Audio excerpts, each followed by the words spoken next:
Welcome to this insightful and heart-centered journey into one of the most frequently misunderstood aspects of Buddhist practice, whether or not one must officially take refuge before chanting sutras. For many spiritual seekers, this question represents not only a technical concern, but also a deep yearning to understand how to begin walking the path with authenticity, confidence, and grace.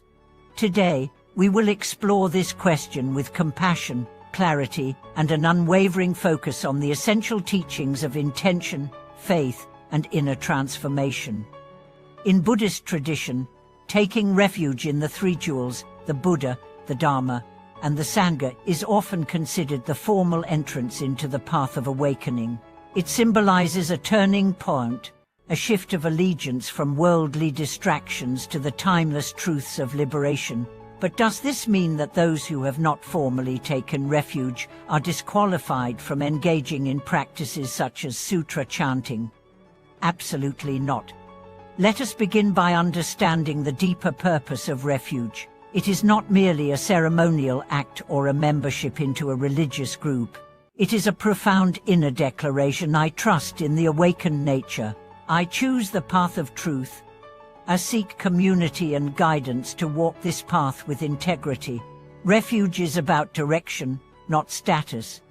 It is about intention, not formality. This understanding opens the door to countless individuals who feel drawn to the Dharma but hesitate to chant or study because they have not officially taken refuge. The truth is, the Buddha's compassion knows no boundaries. He did not teach only for the initiated.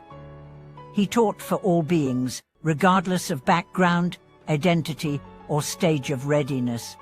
The sutras themselves reflect this inclusivity.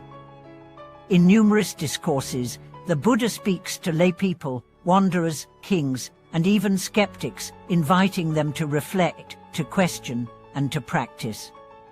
He did not demand prior allegiance. He offered wisdom, and those whose hearts resonated would gradually deepen their commitment in their own time. So if you feel inspired to chant a sutra, do it. If the verses bring peace to your mind, clarity to your thoughts, or solace to your heart, then that is refuge already taking root within you. The act of chanting is not just vocal repetition, it is a form of devotion, mindfulness, and alignment. When done with sincerity, it becomes a powerful means of transformation. But what about karmic consequences? Some worry that chanting without refuge may be spiritually risky. This view often stems from fear rather than understanding. Karma is governed not by rituals, but by intention. If your intention is pure, respectful, and earnest, the act of chanting generates virtue. It aligns your mind with the teachings of awakening, and this alignment plants seeds of future clarity and freedom. On the other hand, if one chants out of pride, competition, or mechanical habit, even with formal refuge, the benefit is greatly diminished. Thus, sincerity trumps status. A humble seeker chanting with love and longing contributes more to their own evolution than a scholar reciting with arrogance. Let us also consider the role of faith. Faith in Buddhism is not blind belief, it is confidence born of experience. When you chant a sutra and feel its resonance, when you reflect upon its meaning and feel uplifted, that is faith arising. And faith naturally leads to refuge, not because of obligation, but because of recognition. You begin to see the Buddha not as a distant icon, but as a mirror of your own potential. You see the Dharma not as abstract doctrine, but as living truth. You see the Sangha not as strangers in robes, but as fellow travelers on the path. In this way, practice precedes formalities.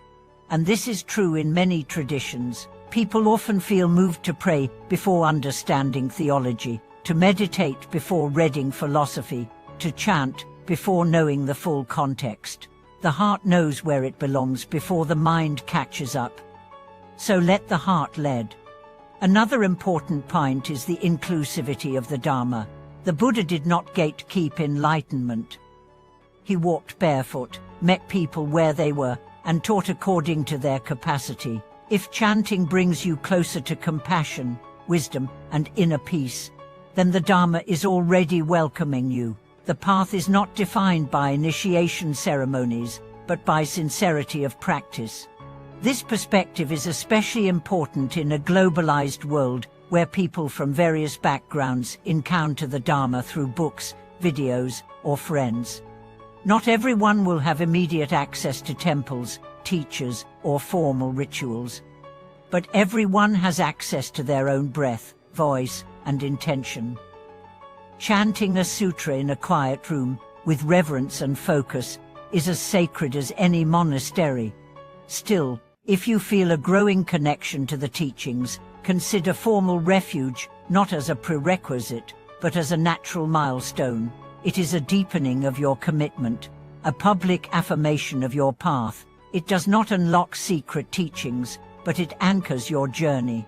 It marks a shift from interest to devotion, from exploration to embodiment. And if you are not ready for that step, continue chanting. Let the words wash over you.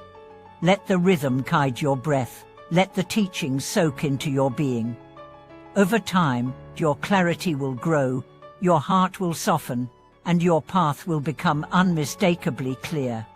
Remember, every great journey begins with a single step. Chanting is such a step. It is a bridge between aspiration and realization, between confusion and insight, between longing and love. So chant. Chant with joy, chant with sorrow, chant with doubt, chant with trust. Chant until the separation between you and the teachings dissolves, until you no longer feel like an outsider looking in, but like a flame within the fire of awakening. Thank you for watching this video.